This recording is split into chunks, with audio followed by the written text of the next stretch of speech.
Even if you make great content, but your thumbnails and titles suck, nobody's going to watch it. That means you have to have a great thumbnail and great title. So if you want more views, you must watch this video so you can follow me on my journey, and I'll give you the step-by-step process on how to create the perfect thumbnail and title for your channel for free without having to pay a dime to anybody. I didn't just want a great thumbnail and title for my next video, I wanted the perfect thumbnail and title. Oh yeah, and the next time I upload is 5 days away.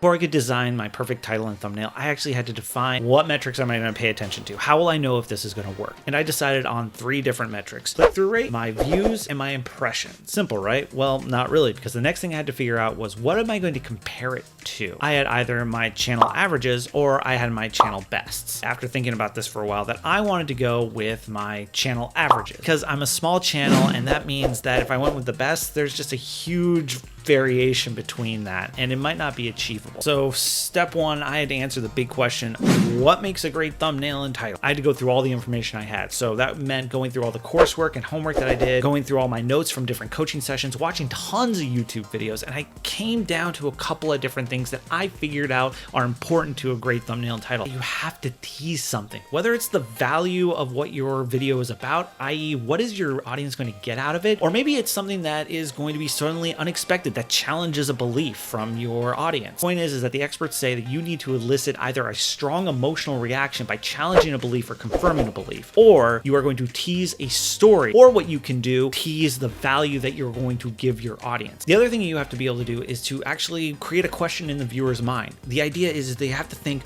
what is going to happen next? How is this going to be resolved? If you have a cooking channel, this could be what the final cooked product looks like in your thumbnail and title. If you are some sort of arts and crafts channel, it could be the transformation of taking something that's mundane and making it look really awesome. And this also goes hand in hand with the emotional reaction that you're creating. This actually gave me my second major choice that I had to answer before moving on. Am I going to go with a strong emotional reaction, or am I going to tease the value of what is going to happen in the video, or am I going to tease the story that is happening? I want to go with teasing the value. And the reason for that is that my subscribers, they really want those subs. They really want to get those clicks. So teasing that there is that grass is greener on the other side, that there is hope, that you're really close to getting there. That's the value that they're really looking for. And that's where I want to go with. And now it's time to get to work with some research.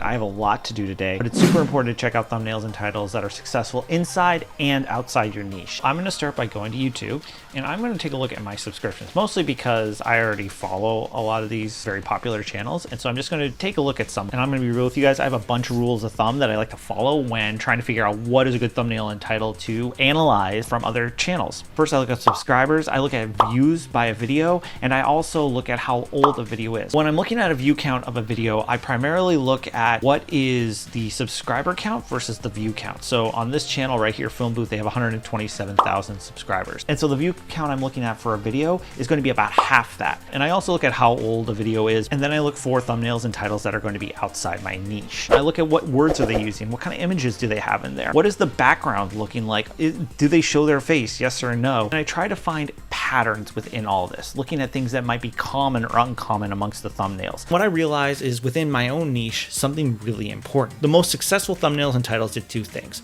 One, they elicited some sort of relational, I know what you're going through type of feeling. And the second thing they did was that they showed that success is just around the corner. Now I knew exactly what was going to speak to my audience in that very moment when I designed my thumbnail and title. Okay, so my girlfriend and I, we are both going to go see her parents for the weekend, which is great. Love her parents. I just don't know if I'm going to be able to do much work on my YouTube video. So instead of having 3 more days that I thought I was going to have, I really just have like 2 at this point. We'll see if I can get this done.